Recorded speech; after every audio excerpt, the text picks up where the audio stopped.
So, it's mamish wonderful to be back with all of you. Thank you so much for coming. Finally, it worked out. There wasn't a musical hall. I was like, wasn't. It's so special to sit with all of you. And last Thursday night, I was in Eretz Yisrael. Actually, last Thursday night at this time, we were sitting with the Yenuka. It's one of the bigdei Adar today. haTorah cool on his fingertips. In a dark room with 40 very, very dear souls from 6 countries, as far away as Australia, South Africa, even London.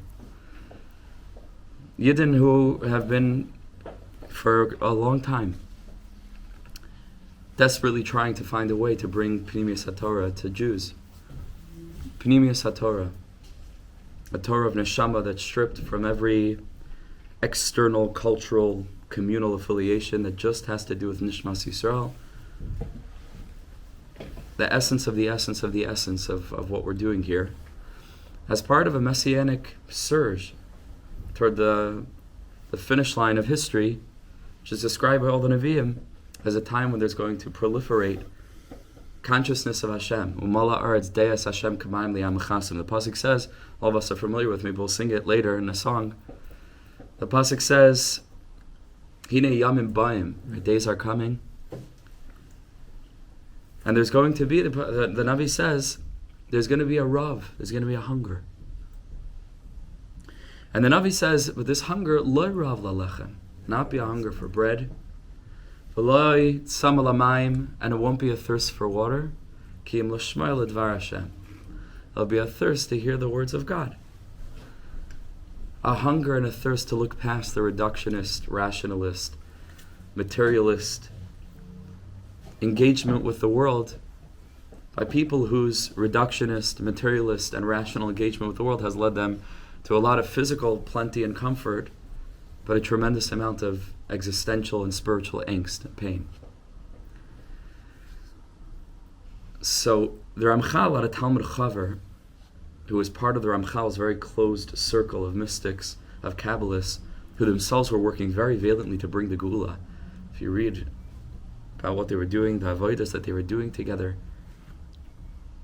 it's fascinating. They had a small group of Mekubalim, and they arranged among themselves to try to channel down all of the energies that are contained within the Mamar Chazal and within the Psukim that describe the coming of the Geula, with the role of Mashiach ben David, and the role of Mashiach ben Yosef, and the role of Eliyahu Navi, and the role of Moshe, and the Ramchal assigned these roles to the different members of his group. So he, I believe, was going to be Mashiach ben David. I believe, if I'm not mistaken, that Moshe David Valley was going to be either Eliyahu Navi or Mashiach ben Yosef, I can't remember. And they were busy doing their tikkunim, to mamish channel down energies. You know, we can't say that they failed, because we know that the coming of Mashiach is not an event. Now, if there's one thing that hopefully we've learned together over the years now, is that the coming of Mashiach is a process, not an event. Mashiach's coming culminates that process, and it's the end of the process. But the sun of redemption will already have been rising for hundreds and hundreds of years. Rabbi Nachman actually makes reference to that at the end of Tar Beis, which many of the chevra have learned together, when he says, don't think that your tefillas have gone to waste because it looks like we're davening for the Geula and it's not happening. No, it's a process. Every tefillah goes up and it becomes part and parcel of the Mishkan until ultimately, finally, the Mishkan is complete. And then, va'az, you have a Mashiach. And then Mashiach comes at the end and as the culmination of the process. So this Ramad Valley is known as Ramad. He's a prolific author. He wrote on all of Nach. He wrote tens and tens and tens and tens of Sfarim. So he comments on this pasuk. Hine yamim ba'im ne'um Hashem v'shlachti rav ba'aretz loy rav lalechem loy tzam l'mayim kim l'shmai l'dvar Hashem. He says, you know what it means? Although on a simple level, when you read the words, it seems that it's not going to be a hunger for physical things, right? For physical food and physical water. People are going to want spirituality. He teaches it differently. He says, you know what bread and water are? He says, bread and water, each and every one of them, respectively, are attributed by Chazal as symbols for Torah. Ein mayim el Torah, and the Torah is also compared to lechem. It sustains a person. Pita sada de liba, right? It sustains a person. Says the Ramad Valley before the coming of Mashiach. He says there won't be a thirst for Torah and there won't be a hunger for Torah because we will have it. We will have Torah in abundance. We will have thousands and thousands and thousands and thousands of Sfarim on everybody's shelf. We'll have minion factories. We'll have Pesach programs. We'll have yeshivas and koilelim and networks. Thank you so much for coming. And Torah will be plenty. There'll be Torah everywhere. He says, you know what the hunger will be? That the people who are engaging with Torah as Orthodox halachic Jews, ki'im l'shmoya l'dvar Hashem, they want that their engagement with Judaism should be a dialogic and relational encounter with God. Not just that it's a cultural, religious experience, but that it's yashar. Thank you so much. It's a direct encounter with the divine. That's what people are going to be longing for, because that's what people want. Because souls yearn for source. And when it gets caught up in things along the way, mashu chaser, something's missing. And all of the early Hasidim, who were not Hasidim, you understand, felt this lack. And that's what stirred them to travel. You read Rav Noson's life. Rav Noson had it made. He was a Goyin Adir. He was a Talmud Chacham Muflag. He was the son-in-law of one of the Gedolei Adar. And he describes this gnawing sense that there has to be more to this. There has to be more to this that isn't other than this, because it's not separate, but it's in. And so this gathering in Eretz Yisrael was a gathering of 40 of Rabbonim, mashpi'im, authors, scholars, who were able to join together despite their external differences. There's a whole cohort of Chabad Rabbonim, or Barwi Jacobson, or Simon Jacobson, his older brother, or Manis Friedman, or Dover Pinson, or Shmuley Braun, a whole Chabad group, and a whole Breslov group. And there was a whole Rav Kook group, Datilu mi chevra, Mizrahi, and there was a whole Gra group. People are Bekiim in Leshem, other Sfarim. Thank you for joining us.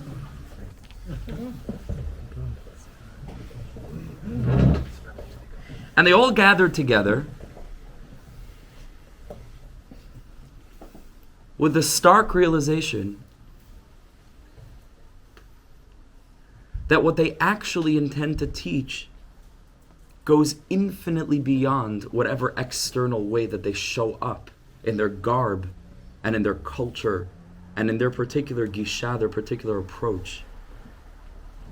It wasn't just a group of people who happened to look differently who were in the same room, there was an achdus Penimiyus. There was an ava. Like Reb Shimon told his chevra thousands of years ago, Anan b'chavivusa tal yamilsa. We are talui, we depend on chavivusa, on our love for each other. And that love is nothing chitzoni. It's nothing to do with how you dress, nothing to do with which community you affiliate with, nothing to do. Right now, the Am is having a tchiyah, like Rav Weinberger spoke about, Shalosh Shudas, sitting there with tears streaming down his face. It was... He said, Am Yisrael is experiencing a tchiyah. We're coming to life. It's been a long 2,000 years of exile. We're coming to the end. We have to realize that. We're coming to the end. This is part of the end. And this little chevra that we have, which Baruch Hashem is growing and will continue to grow, and the shiurim and the events and the WhatsApp groups and the learning and is just a node, is like a tiny data point in an algorithm in a network of awakening that's happening in every Jewish community all around the world. More broadly, that's happening within an awakening that's occurring within humanity as a whole. A bikush. This sense of lack, that like there's more to Yiddishkeit, there's more to life. We want to connect for real, with depth. In our relationship with Hashem, in our relationship with others, and in our relationship with ourselves. And we were sitting in a dark room. The Yanuka was speaking, flow of consciousness, kala tarakula, just like plucking from the trees, whatever fruit he chooses, like a shulchan aruch. The whole Torah is laid out in front of him. He was speaking about nikiyus. You can see it, it's online, so you can see it. The video, I could share it to the chat later. He was speaking about nikiyus. That the only way to really transmit Penimiyus haTorah is through a channel that's clear. And a channel that's clear means that it's not about oneself. It's about a deep ichbatiyut, like a deep sense of concern and care for something way bigger than oneself, which is Gula, which is Am Yisrael, which is the world. He said a lot of absolutely incredible things about himself, about how he learned how to play piano, because he played piano at the end. It was like, Neshama leaves your body. He played the Baal Tani's, it was the Baal Tani's yahrzeit. He played Dalet Bavas, sitting there overlooking, like the whole room was in a resort, and there was like, the whole wall was just glass, like window overlooking, just sprawling swaths of Eretz Yisrael glittering, lights glitter, like and flicker when they're very far away. It was surreal. It was like we are the embodiment and the actualization of the prophecies. It's happening. It's happening. We're back in Eretz Yisrael. All the psukim that describe the proliferation and explosion of spirituality. There's a group of Rabbonim, 40, from all around the world, who are finally speaking not a language of affiliation, but a language of mamish Penimiyus, like the real thing.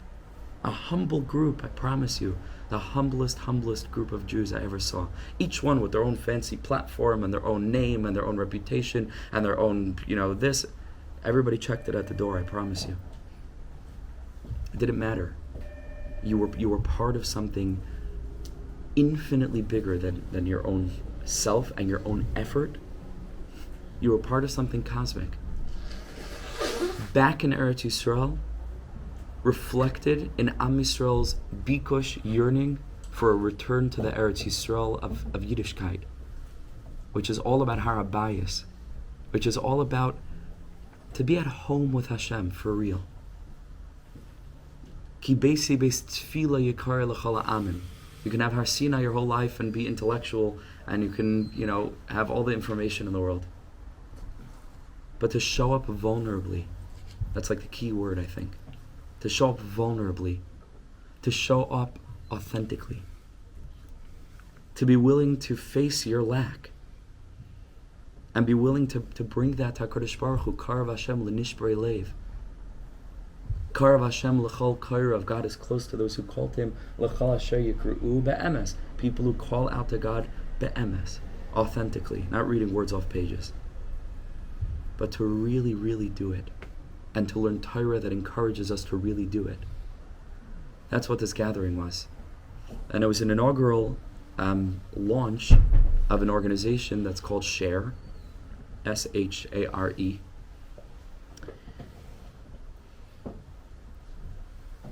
That's still in sort of development to figure out exactly what it's going to be, and that was obviously part of the conversations that happened over the 4 days with all of the attendees and different strategists and community people. It was something different, something else. The kalim, unbelievable vessels, because we have light. We have light in abundance. We have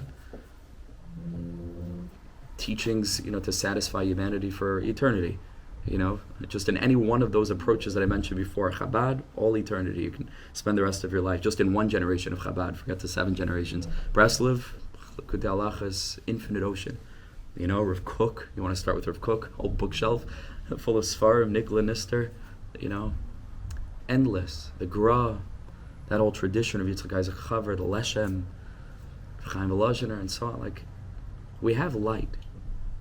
The question is, are we ready to find the vessels, the this worldly, strategic, collaborative, institutional vessels that will enable us to perpetuate and to spread and to, quote unquote, that was the key word, to mainstream Penimiyus haTorah? That there shouldn't be something that's fringe or weird. This is it. This is the heart and soul of our tradition. What's weird? To not have this is very strange. It's bizarre. It's absurd. That's fringe. Just so happens to be that the overwhelming majority are fringe. Okay, but we're waking up. That's weird. That's where 3 times a day we're going to show up and read words without thinking about what they are, and that's like normal tefillah. It's not called tefillah. It's like you're not even yaitz. I don't even know. It's not anything. It's a waste of time, right? Or can be. Or it's a placeholder, which kept us going throughout exile. That's fringe. That's strange, weird thing. But to show up with this shtapchas alev nefesh is weird. What do you think God came down on our Sinai for? Give us a bunch of behavioral, go through the motions? Can't be, So how do we mainstream this? How do we actually mainstream it? Because what's happening is great, but it's not nearly enough. It's not nearly enough, and we see the symptoms of that in myriad ways. So how do we figure this out? How do we bring this in on a curricular level into the schools? How do we train Rabbonim, right, who are capable of speaking this language, who have a yad in this area of Torah, so that they can give it over? How do we create different community learning programs, just like you have today? Excuse me, Smichas Chaver, right? You're familiar with Smichas Chaver? It's an international organization. Do you know that the founder of Smichas Chaver joined us for Shabbos? So that we can try to work out and figure out how to utilize his infrastructure to bring in a new kind of learning program for Penimiyus. Do you know that one of the heads of Sefaria joined us to figure out how we can further use their platform to bring out the translations and the elucidations of Penimiyus? Do you know that the head of Koren Publishers joined us for Shabbos? And they're going to be putting out Kavanas Harizal and Tefillah in English. Kavanas Hari. They gave out samples. Pili Plaim. This is all part of the unfolding of the redemption that's happening mamish in our time. And the whole focus of it was Kalim. Kalim. How do you define Penimiyus? What language do you use? What are the challenges? How can we collaborate? And how can this overarching organization that has brought all of these things that are happening together, how can we take advantage of the compounding of our collective energies, talents, approaches, creativity, and mamish make a change, but for real, like. So people ask me how it was. I really didn't know whether I was alive. I'm telling you the truth. There were moments where I wasn't sure whether it was still olam hazeh, because it's such an absurd shock to the system when such a thing happens that's mamish miraculous, while all your heroes are like literally in the room together. Like, you talk about the Masifta Durakia, like if your neshama dies and it goes up and it's like you're sitting with Abaya and Rava and all the greats, the greatest, the all-star team of like Jewish history. That's what it felt like. Oh, there's Shlomo Katz, there's Judah Michel, Joey Rosenfeld, David O. Weinberg, Ramesh Weinberger. Is that Y.Y. Jacobson? Oh, Manis Friedman. It was like my whole YouTube feed. It was like, how is this even happening? Like, how is this even real? I'm telling you, I came out of it, and I went to bed that night. I'm like, was that a dream? Was that a dream?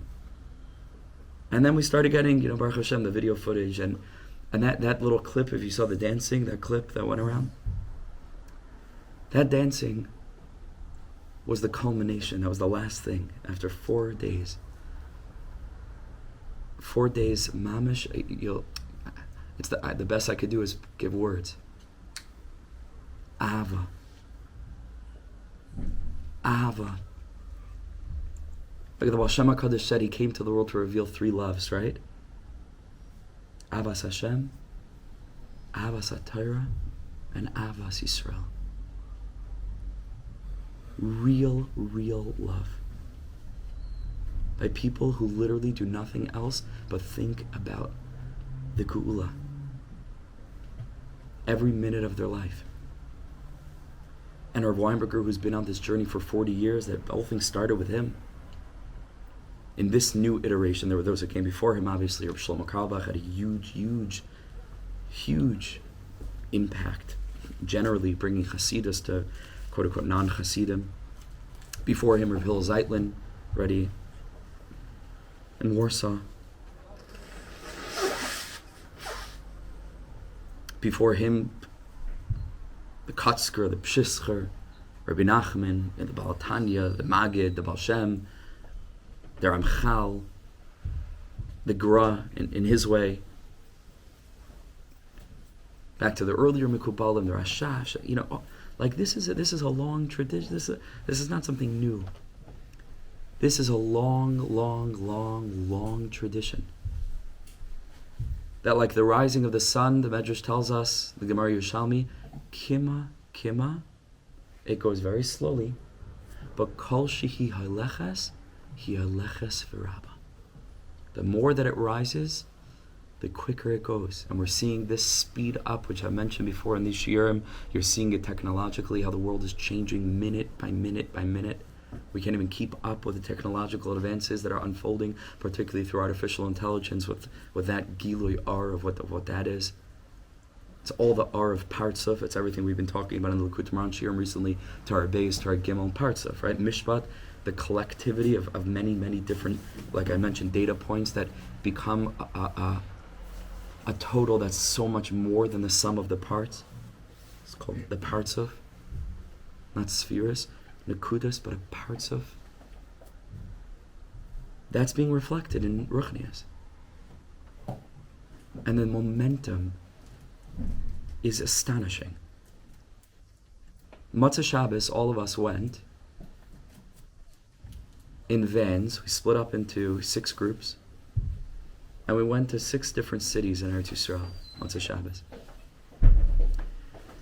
We split up and we went to 6 different cities. It was Tel Aviv, Ra'anana, Yerushalayim, Ramat Beit Shemesh.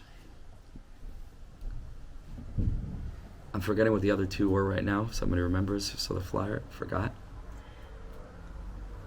And collectively reached probably somewhere in the ballpark of 5,000 Yidden across the whole stretch of Eretz Yisrael. And each event followed the same template and followed Rav Kook's teaching of the fourfold song. Shir Pashut Kafel Mishulish Meruba.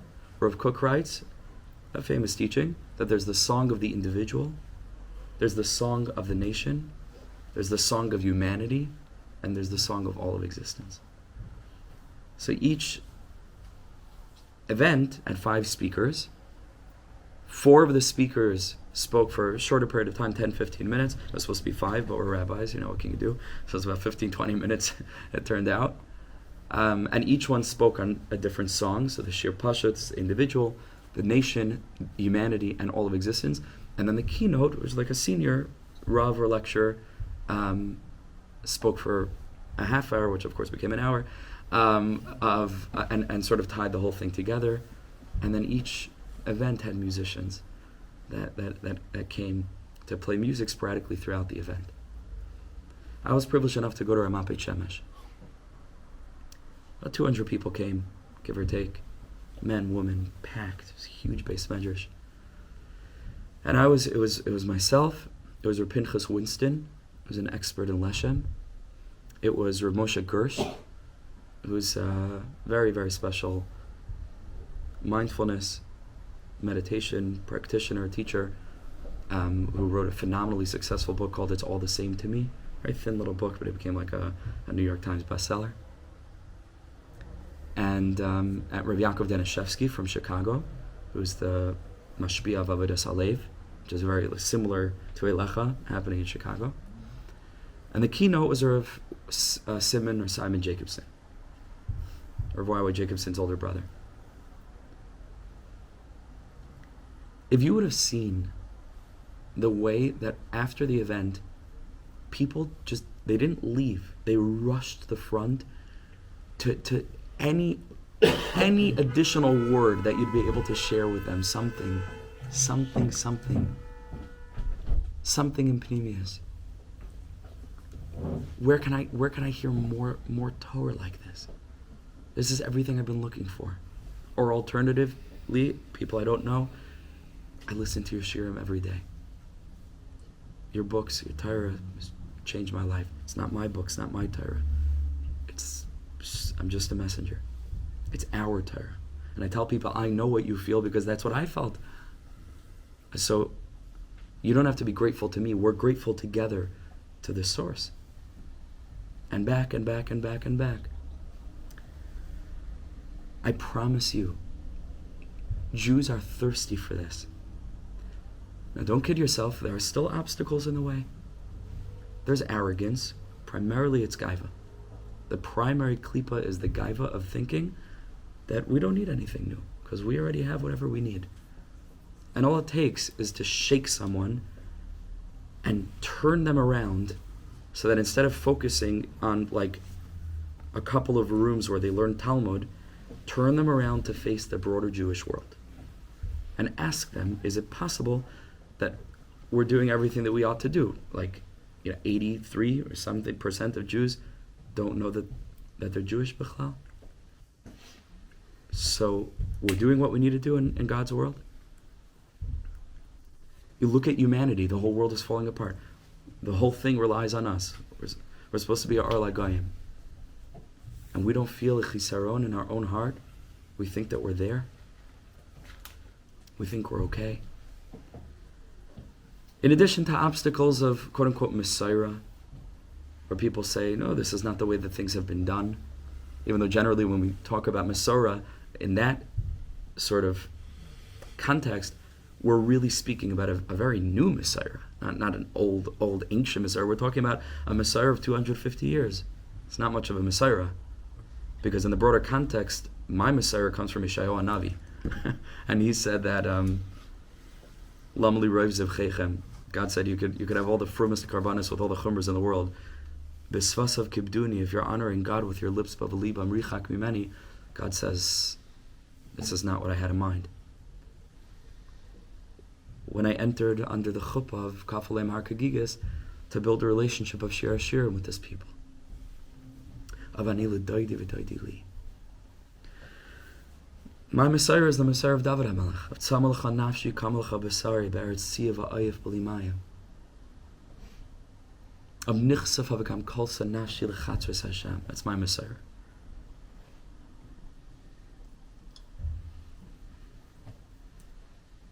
And so there are obstacles, there are challenges. It's weird, it's fringe. I don't appreciate music. To which I always reply, you're going to have a really hard time in the Beis HaMikdash. Like, people don't like musical davening. I'm sorry, all the avodah is going to be musical. So, like, what are you going to do then? Is there a Nusach Ashkenaz minyan? Like, what are you going to do? The whole Beis HaMikdash is Nusach Sephardi. I don't mean Nusach Sephardi. The whole Beis HaMikdash is mamish. It's bursting with farbrengens the whole entire day with lots of meat and lots of singing. What happened to us? What happened to us? Schlepp's too long, What are we in this world for, Bichlal? What are we in this world for? It's not their fault. We've been in Galus for a very long time. But it's happening. Person by person, neshama by neshama, wick by wick, the flame is spreading. And we have the privilege of being pioneers. I'm telling you guys, you don't realize, because I've been a little bit in this a little bit longer than some of the chevra who are newer to what's happening, even though I'm younger, but from a much younger age, this has been my whole inyan. And the difference in the span of a decade is not to be believed. The shift in Klal Yisrael. And you can see that in so many ways. There are so many indicators. You talk about more public-facing things like musical hallels, which were like no one ever did a musical hallel when I was growing up. I don't know about you guys, right? Like maybe in the Carlebach Shul in Manhattan, in the Moshav in Eretz Yisrael, and maybe like a couple other places. Today, so which community doesn't have musical hallels? On Rosh Chodesh, on every Rosh Chodesh. Musical slichas, I've mentioned this before. I have a friend who his thing on WhatsApp, he posts every year all the musical slichas that happen.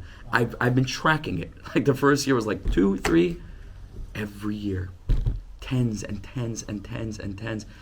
People want real avodah. It isn't just about music that it's novel. I think that itself is a chitzoni interpretation or assessment of what's happening. Because it isn't just about the music.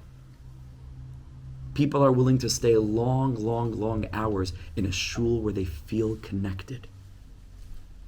People are willing to sit and not talk during davening if it's a place where they feel like they're actually davening.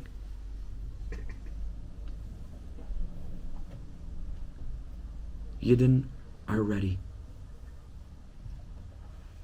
They're ready for a Yiddishkeit of prophecy, of direct, unmediated access to the loftiest truths, to the deepest, most soulful essence of our tradition. That now, after 2,000 years of preserving the body of Judaism, the framework of the actions, and making sure that we had Talmidei Chachamim, Dayanim, Rosh Yeshiva, so that we could make sure that the guf, hein gufei halachas, that was maintained. Now, like in Yecheskel's vision, the bodies are intact. The bodies are intact. We know what to do. We know when to do it. We know where to do it. We know how to do it.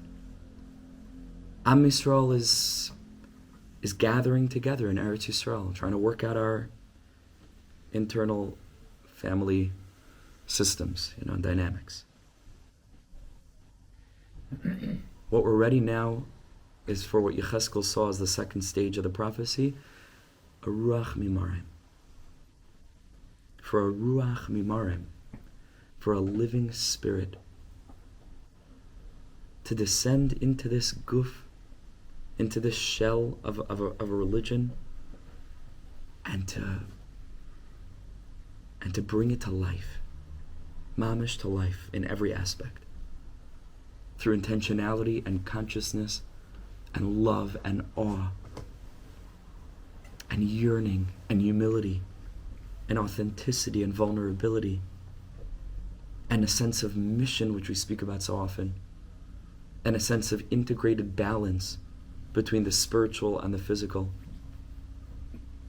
and the feeling compelled as a religious imperative to find a way to bring this light to the whole humanity.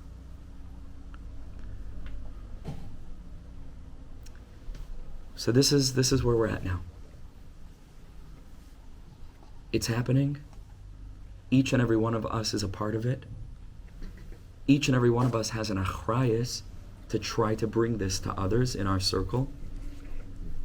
And I'll just close, and apparently this was the shir, so and then we'll just sing.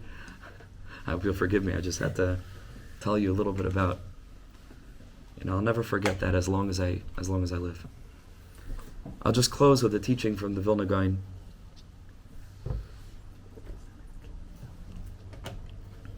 Because it's not just about Hasidus per se.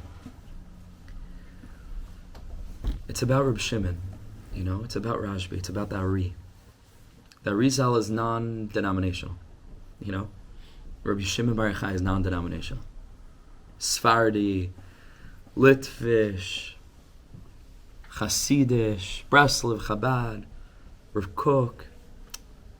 Rashbi is like Rav Arna Gadol of Karlin said. He said, "Ma Hashem lakol, af Rashbi lakol." He said, just like Hashem is for everyone, Toiv Hashem lakol, af Rabbi Shimon is lakol. So it's just about finding your way of engaging with the Yiddishkeit. That's more than just a culture. That's really what it is. So the Heilige Gra wrote that the pasuk says, "Ani Hashem bi'ita achishena." I, Hashem, will emerge in the world through the advent of the messianic revolution. Bi'ita achishena, in its time, hurried. Right? Bi'ita means in its time. Achishena means hurried. And Chazal comment, if we're zoche, then it's going to be achishena, right? Which means it'll come in a hurried way. Lo zacha, if we're not zoche, it'll be bi'ita.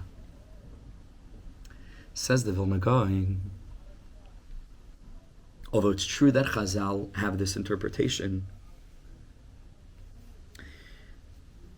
Eina mikra yotzi midei pshutai, right? The pasuk means what it actually says because it's just the words on the page. So says the Gra, it's a very, very incredible thing to contemplate. He says, well, actually, it's going to be both. He says, Ani Hashem bi'ita. The Geula will come precisely as it was already coded from Sheshis and Bereshis, really from the time that already right, which is a reference according to the Medrash famously for the Arba Galuyos, right? Toihu, Vavayu, Choshech, Sahayim, right, is the four Galuyos, Rome, Bavel, Yavan, Madai. The Medrash says this is the Ruach of Mashiach, about whom it says, V'nachal of Ruach Hashem, right? Ruach Chachma Bina, Ruach Eitzvah Ruach Das. Ruach Mashiach is Ruach V'harei Chabiras Hashem. So Mashiach, that spirit was already hovering over the face of the darkness of the waters throughout exile from the beginning. And already from the outset, it was coded when Mashiach would come, Bi'ita. That's called Yediyah. That's from the realm of HaKadosh Baruch Hu's foreknowledge, where everything is already foretold. Says the Vilna Gaon, but you know something from our perspective? In order for us to get there, we are living in a moichin, in a consciousness of Achishena.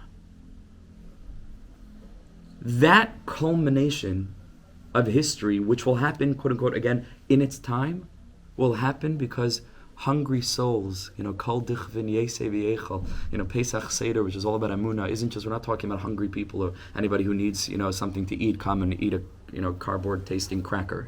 That's not what we're matzah. We're talking about Kol Dichvin, who are hungry souls. People mamish who are hungry, like we said, hungry from the Ramat Valley for the Dvar Hashem, not for Lechem and Mayim. For the Dvar Hashem within the Lechem and the Mayim.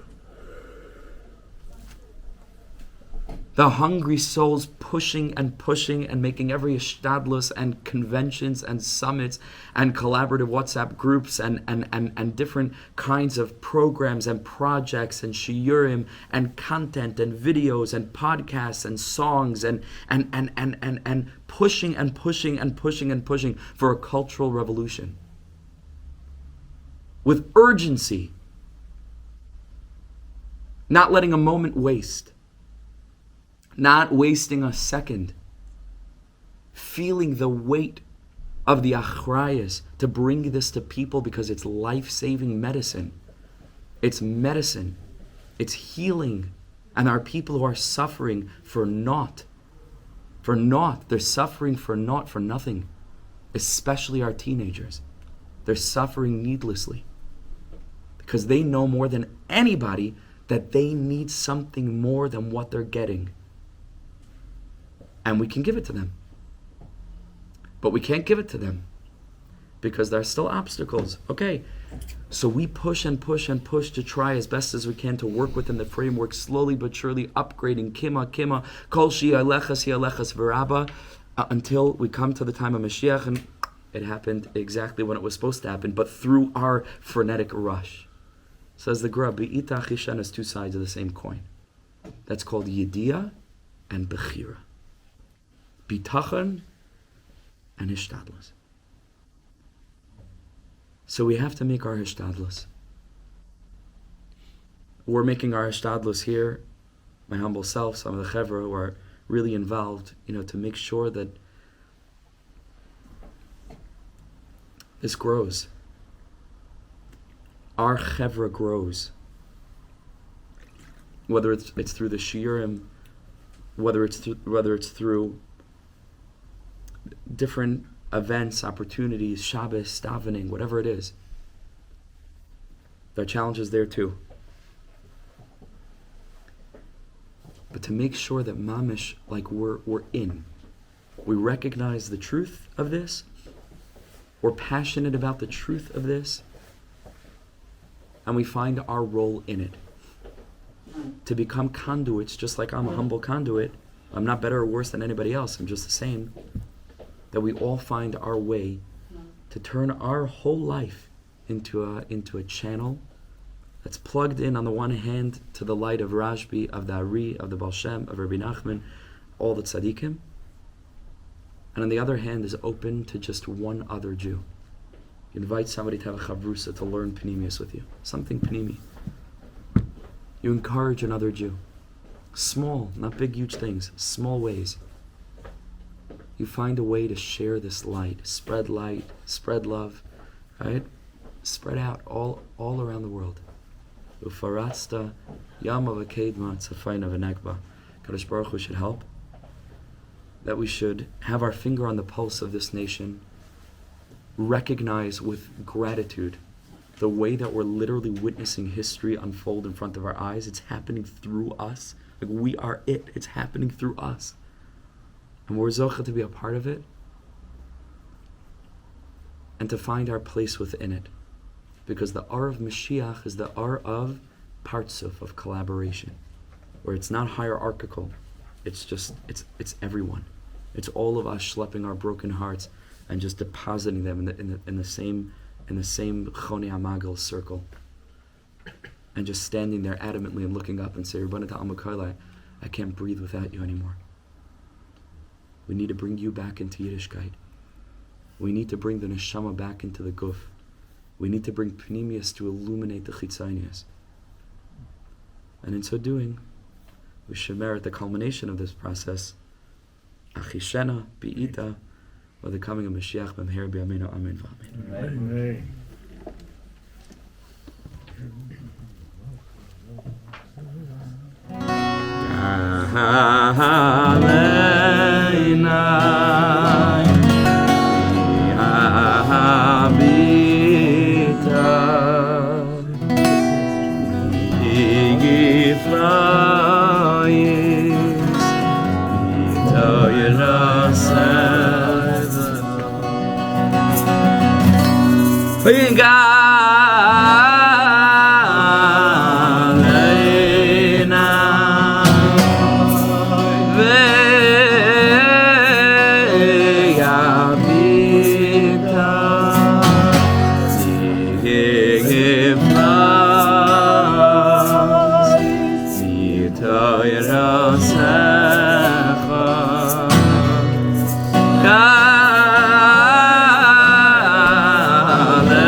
Sure.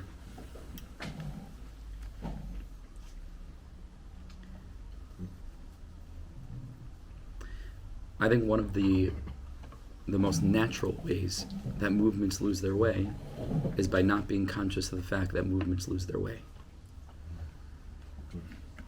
We are the beneficiaries of the last couple of 100 years where it's very clear what happened, and like you learn from your mistakes, you know what I'm saying?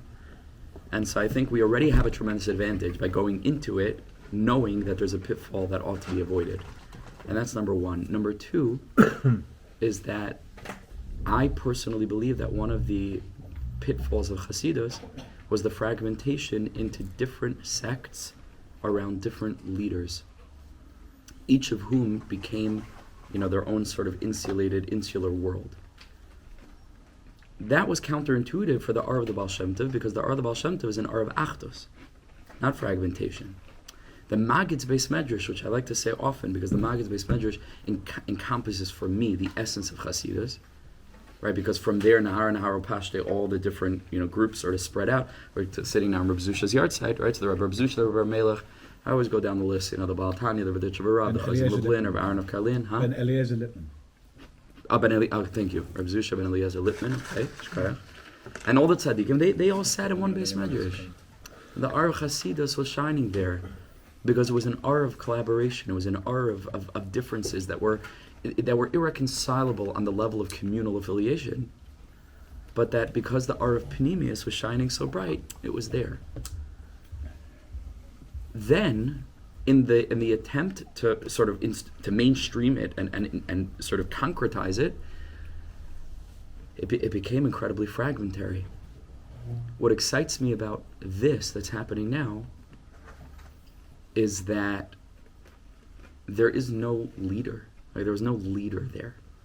There's a group of leaders, but there was no definitive Mara Asra Das Torah. Not everybody was Rav Weinberger's Talmud. Rav Weinberger doesn't see himself as any kind of Rebbe. On the contrary, the whole time he was looking to get it. He sat in the back. Mamash like one of the chevra. The Ar of Mashiach is an Ar of non-hierarchical, partnership-oriented growth. That it isn't about the leader and the led, but it's about the humble recognition that all of us are in the same, like I mentioned, in the same boat. I'll just share a very beautiful thing that one of the chevra shared. I think it was Rapinson, I believe. Rapinson shared on Shabbos morning, I think he said, and I shared it subsequently in a podcast that's going to be released over the next couple of weeks, which has a lot of siyata d'shmaya with that, Baruch Hashem. But it's such a powerful Torah. He said, the word Bereshis is arguably one of the most important words in the Torah. Because also going back to the Vilna Gaon, the Gra has a famous teaching that the whole Torah is wrapped up in Parshas Bereshis. Parshas Bereshis is wrapped up in the first pasuk of Bereshis. First pasuk is wrapped up in the word Bereshis. The word Bereshis is wrapped up in the Beis, and the letter Beis is wrapped up in the, the Nakuda in the Beis. It's the Tamsis, the essence of the whole Torah. So he says, I don't know who he said this from, but it's such a powerful, powerful thing I've been thinking about nonstop. He says that word Bereshis contains within it encoded the historic trajectory of Jewish consciousness from the beginning until we get closer and closer to Mashiach. How? Because he said the word Bereshis has 3 nekudos. Under the Beis is a shva. Under the Reish is a tseirei, Berei, and under the Shin is a chirik. He said, in the beginning, everything in Judaism was hierarchical. A shva is one on top of the other. As we get closer to Mashiach, it shifts to a tseirei, where it's just on the same level. And then ultimately, it's all a chirik, it's all one. Wow. Is that amazing? So I said that in the context of a podcast because I was explaining to the chevra that a podcast, it's not stam, things happen in the world. It's the Ar of the Gula podcast. Because what's a podcast? When in history did somebody sit with the Ger Rebbe on a podcast? There's no such thing. Sort of like, tell me about your humanity expressed in your experience as a Rebbe. But today, is it correct? Okay, now with the Ger Rebbe, I don't know, maybe, so at one point, don't know. But the fact that people are sitting and having conversations, not a lecture.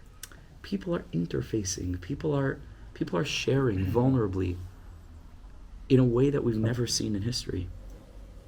That's the Ar of the Geula. Because the Psukim and Navi describe a time when there will not be anybody who needs to be taught. Right? So the Pasuk says, the Rambam brings it, Kulam yedu esilim v'ketanam ad gedalim. Everyone will just know God. It will be called like democratic spirituality. Everyone will have access.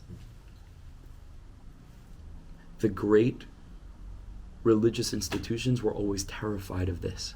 Terrified. Because it means that the power structures fall away. Because if everyone can have access to spirituality... It goes back to Machlis between Rabbi Gamliel and Rabbi Yeshua, and in the Malbach, it's the same thing. So. Yes, bediuk. Are we letting people in or are we not letting people in? Sure. So today, that's the emergence of a new light.